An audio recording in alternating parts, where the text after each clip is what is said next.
Hello friends, good evening and welcome back to my channel. आज की इस video में हम शुड हैव के बारे में सीखेंगे। शुड हैव का यूज़ हम दो तरीके से अपनी सेंटेंसेस में करते हैं। एक है स्टेट ऑफ पोजीशन को दिखाने के लिए और दूसरा है एक्शन को दिखाने के लिए। स्टेट ऑफ पोजीशन को दिखाने के लिए वैसे तो हम हैव और हैज़ का यूज़ करते हैं।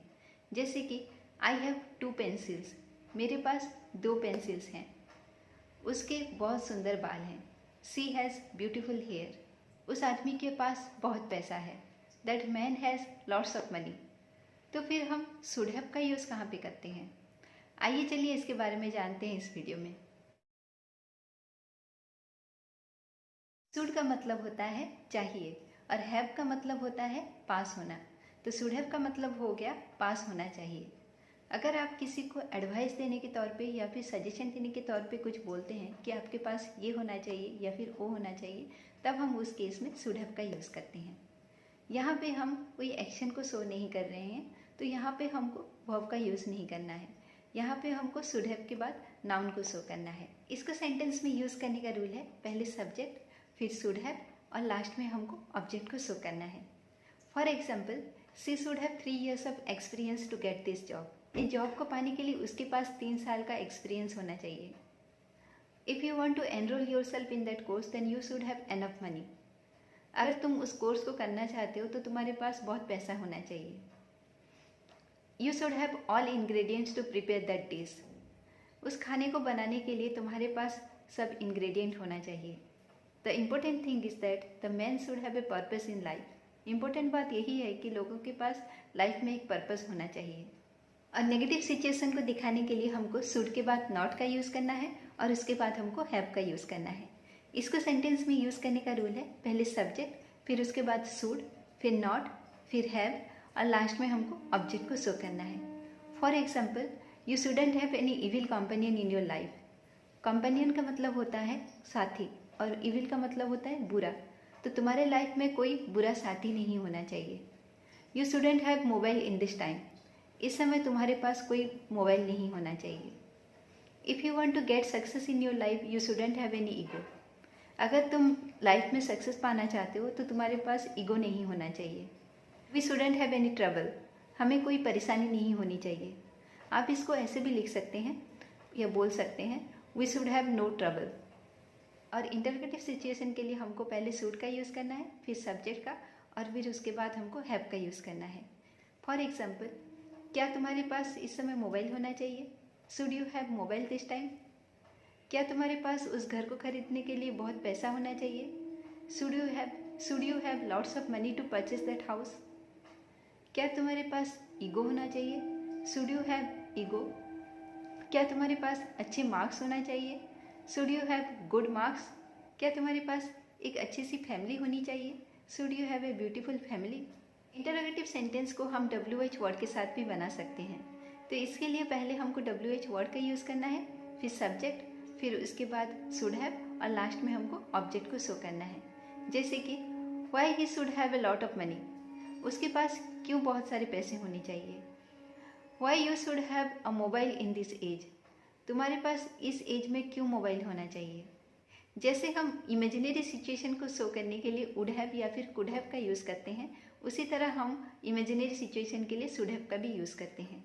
यहाँ पे ये जो एक्शन है वो कंप्लीटेड एक्शन है, बट ये जो एक्शन है वो हमारे अकॉर्डिंग नहीं हुआ है। जो हम चाहते हैं कि ऐसा होता तो अच्छा होता, उस वैसा नहीं हुआ है, उसका उल्टा हुआ है। तो ऐसे सिचुएशन में या फिर ऐसे सिचुएशन को शो करने के लिए हम शुड हैव का यूज़ करते हैं। इसके एग्जाम्पल में आता है, he should have met me on that day.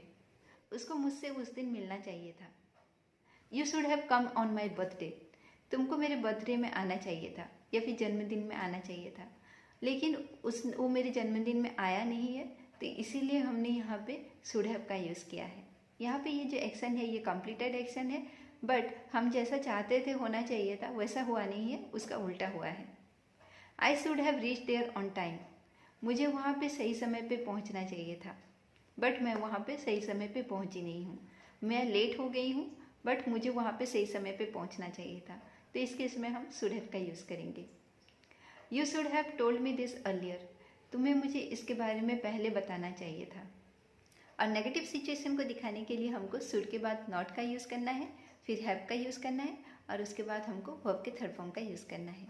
इसको सेंटेंस में यूज़ करने का रूल है, पहले सब्जेक्ट, फिर शुड, फिर नॉट, उसके बाद हैव, फिर उसके बाद वर्ब के थर्ड फॉर्म का यूज़ करना है और लास्ट में हमको ऑब्जेक्ट को शो करना है। इसके एग्जाम्पल में आता है you shouldn't have recommended him, तुम्हें उसकी सिफारिश नहीं करनी चाहिए थी। बट ये जो रेकमेंड करने का जो काम है वो कंप्लीट हो चुका है और ये ऐसा नहीं होना चाहिए था, ऐसा ऑलरेडी हो चुका है, जबकि ये ऐसा नहीं होना चाहिए था। तो इसीलिए हमने यहाँ पे शुड नॉट हैव का यूज़ किया है। You shouldn't have gone there without my permission, तुम्हें मेरे परमिशन के बिना वहाँ नहीं जाना चाहिए था। I shouldn't have talk to you, मुझे तुम्हारे साथ बात नहीं करनी चाहिए थी। They shouldn't have replied like this, उनको इस तरह रिप्लाई नहीं देना चाहिए था। बट यहाँ पे ये जो रिप्लाई देने का काम है वो हो चुका है और उनको इस तरह से रिप्लाई नहीं देना चाहिए था। और इंटरोगेटिव सेंटेंस में हमको शुड का यूज़ पहले करना है, फिर उसके बाद हैव और लास्ट में हमको वर्ब के थर्ड फॉर्म का यूज़ करना है। इसको सेंटेंस में यूज़ करने का रूल है, पहले शुड, उसके बाद सब्जेक्ट, फिर हैव, फिर वर्ब के थर्ड फॉर्म का यूज़ करना है और लास्ट में हमको ऑब्जेक्ट को शो करना है। इसके एग्जाम्पल में आता है should you have resign from there, क्या तुमको वहाँ से रिज़ाइन करना चाहिए था। Should he have talk to me like this, क्या उसको मेरे साथ ऐसे बात करना चाहिए था। Should you have done this, क्या तुम्हें ऐसा करना चाहिए था। Should you have gone there without my permission, क्या तुमको मेरे परमिशन के बिना वहाँ जाना चाहिए था। हम WH वर्ड के साथ भी इंटरोगेटिव सेंटेंस बना सकते हैं। तो इसके लिए पहले हमको WH वर्ड का यूज़ करना है, फिर उसके बाद शुड, फिर सब्जेक्ट, फिर हैव, उसके बाद वर्ब के थर्ड फॉर्म का यूज़ करना है और लास्ट में हमको ऑब्जेक्ट को शो करना है। जैसे कि why should I have gone there, मुझे वहाँ पे क्यों जाना चाहिए था। Why should I have talk to him, मुझे उससे क्यों बात करनी चाहिए थी। Why should I have gone there to meet him, मुझे वहाँ पे उसके साथ क्यों मिलने जाना चाहिए था। Why should I not have lent him money, मुझे उसको पैसे क्यों नहीं देने चाहिए थे। ये जो सेंटेंस है ये इंटरोगेटिव और नेगेटिव दोनों को शो कर रहा है, इसीलिए हमने यहाँ पे सब्जेक्ट के बाद नॉट का यूज़ किया है। Why should he not have come here, उसको यहाँ पे क्यों नहीं आना चाहिए था। सो फ्रेंड्स, इंटरोगेटिव सेंटेंस को हम दो तरीके से लिख सकते हैं या बोल सकते हैं। एक है WH वर्ड के साथ और एक है बिना WH वर्ड के साथ। जब WH वर्ड का यूज़ करेंगे तब पहले हम WH वर्ड को यूज़ करेंगे, फिर उसके बाद शुड और उसके बाद सब्जेक्ट, फिर उसके बाद हमको हैव का यूज़ करना है।